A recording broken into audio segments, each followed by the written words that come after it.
All right, I brought our little inspector back because we are going to look at solving but inspecting our equation before we begin. So let's look at the steps that are going to be included when you do your inspection. So here's our little inspector. This is you solving, just saying. Inspect your equation, locate the equal sign, and simplify. Simplify each side if necessary. Simplify. Don't solve yet. Move variable terms to the same side by combining the opposite term to both sides. Ooh, what does that mean? We will see in a moment. Solve for the variable using inverse and opposite order of operations. This simplify part could include using the distributive property. So I've really given you some challenging problems on these set of notes because I wanted you to see all the possible ways we could encounter solving these new advanced problems. So the first thing is, there's the equal sign. Okay, so that's located, step one, located the equal sign, simplify each side. So hopefully you're noticing that over on this left side, I've got two like terms. So that would be part of simplifying. This negative 16 is not a like term, so I'm just going to bring it down. Sometimes I see you guys forgetting to bring extra information down. Negative 5v, so that's a negative 5v plus an 8v is positive 3v equals 6v minus 4. So bring everything down from the other side. Gotta simplify everything before you can start solving. So I believe everything is simplified at this point. Step 2 says to move variable terms to the same side. So hopefully you can see I've got the 6v on this side and a 3v on this side. So I want to move those together. You add the opposite to move those together. Now 3 is smaller than v, so or 3 is smaller than 6. So I'm going to subtract that 3v. Another mistake I see you guys making is you don't move the variable with it. So make sure you actually write the variable there too, because that can cause some mistakes. Right, so don't forget to bring down this negative 16. And let's see, 6v minus 3v would be 3v minus 4. So we're going to bring down that negative 4. Now we're ready to solve. We only have one variable term, so now we're ready to solve using inverse and opposite operations. So if I look at this 3v, there's something being added or subtracted first. So that's that plus or minus 4. So I'm going to add the opposite, which is, let's see, adding 4 to both sides.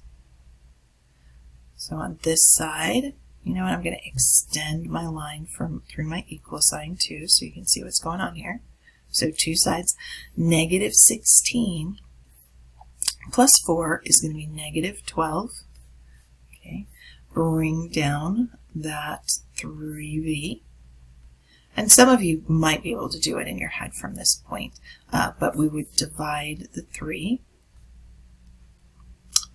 and those cancel, and it looks like we get v equals negative 4. Okay. These are definitely problems that you would want to check. All right, so we're going to check this one. All right, so our original problem, let's see, negative 16 minus 5 times negative 4. So everywhere there's a v, I'm going to put in a negative 4 plus 8 times negative 4. Let's see, equals, wow, I'm going into the next problem. 6 times negative 4.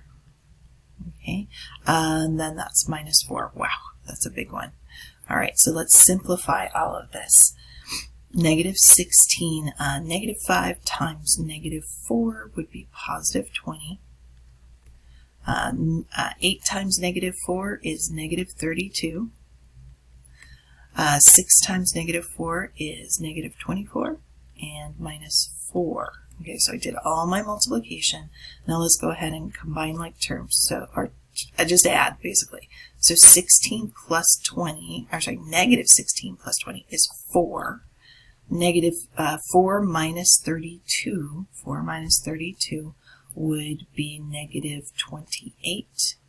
And then negative 4 minus 4 would also be negative 28. So, yay, that means that v equals negative 3 is actually our correct answer. All right, unfortunately, I'm going to have to erase that check, so make sure you get it down here, and then we'll look at example B. But I need to erase it so I have room for example B. All right, for example B, draw your line down the equal sign. So we've just got this 244 on one side. We've got 5R. Now this one is the first time we've encountered distribution. So we're going to distribute that negative 8 to start solving. If you see those parentheses and a number on the outside, you always want to start by distributing that number on the outside. So we've got 245. I really gave you some challenging ones in this, in these notes, because I wanted you to start with the hard ones. They'll be a little easier to start with on your practice problems, so don't panic. Negative 8 times 4r is negative 32r, and then negative 8 times negative 7 is going to be positive 56. All right, so we also have some like terms to combine over here. I'm going to do that, bring down this 245. So always work left to right. 5r minus 32r is going to be negative 27r. Oh my gosh, why do I have to make this so hard? Plus 56. And I believe I've only got one variable now. I want to solve for r, so I think I'm ready to start solving. Let's go ahead and we're going to start solving by moving that 56. So do any addition or subtraction first. So I'm going to subtract the 56 from both sides. And I'm not going to lie, I'm going to use a calculator to do 245 minus 56. Because you know what? This is hard enough. I've got 189. Oops, I scribbled a little bit there.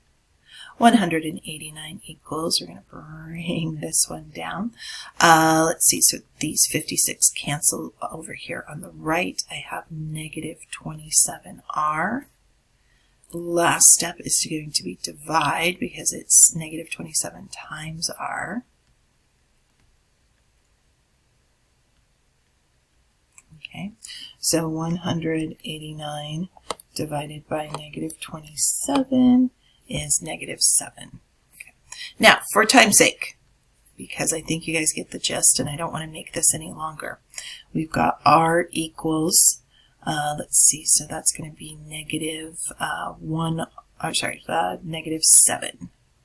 So r is going to equal negative 7 when I divide that. Now, you could definitely plug that back in. I might do that with a calculator, though. Just plug in that 7 everywhere I saw an r in the original problem and plug that into a calculator and see if that works.